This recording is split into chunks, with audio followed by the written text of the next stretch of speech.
Assalamualaikum warahmatullahi wabarakatuh. Langkung ti payun urang panjatkeun puji sareng syukur ka Allah Subhanahu wa taala, Tuhan Nu Esa anu mana wasihan hidayah sareng inayahna ka urang sadaya. Janten urang sadaya tiasa kempel di acara ieu dina kaayaan sehat walafiat. Alhamdulillah. Ibu guru pangajar Sunda anu dipika hormat ku sim kuring sareng rerencangan sadayana anu dipika cinta ku sim kuring. Dina waktos ieu sim kuring bade ngadugikeun biantara anu judulna pentingna ngajaga kebersihan lingkungan sakola. Nu mana urang salaku murid SMA hiji Majalengka teh wajib pisan ngajaga kebersihan lingkungan sakola, beh katinggalina teh bersih. Terus nyaman dipake jang diajar teh.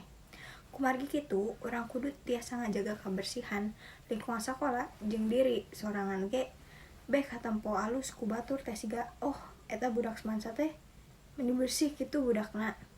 Sakolana oge alus, gede jeung bersih. Urang salaku umat muslim nu taat anu gaduh kaimanan di jero hate. Urang teh kudu bersih hate sareng suci tina sagala kotor atau najis anu nyebabkeun urang jadi teu suci.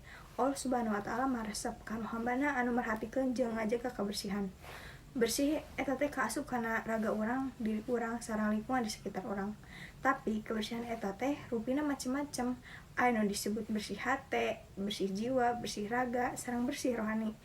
Urang kedah jadi jalma anu kaasup bersih sadayana. Sabab ngan bersih raga tapi hatena teu bersih mah nya percuma we lah kitu. Matak ti ayeuna hayu urang ngajaga kebersihan sagala rupina sareng ningkatkeun pola hidup sehat kanggo urang salaku warga muslim nu taat tangtu kudu bisa ngajagaan siga anu pernah diterangkeun dina salah sahiji hadis, inna dofatu minal iman, anu artina teh kebersihan sebagian tina iman. Nu matak kudu dijaga ku urang-urang. SMA hiji Majalengka teh kudu dipandang alus ku batur nya istilahna mah sakola favorit gitulah di Majalengka teh. Kumargi kitu urang kudu mertahankeun ngaran alus mansa teh. Salah sahijina ngajaga kebersihan sakola. Cekap sakitu nu tiasa didugikeun ku sim kuring, hapunten milih aya nu kalepatan sareng cariosan nu teu merenah kanu manah. Hatur nuhun sadayana nu tos mirengkeun biantara sim kuring. Wassalamualaikum warahmatullahi wabarakatuh.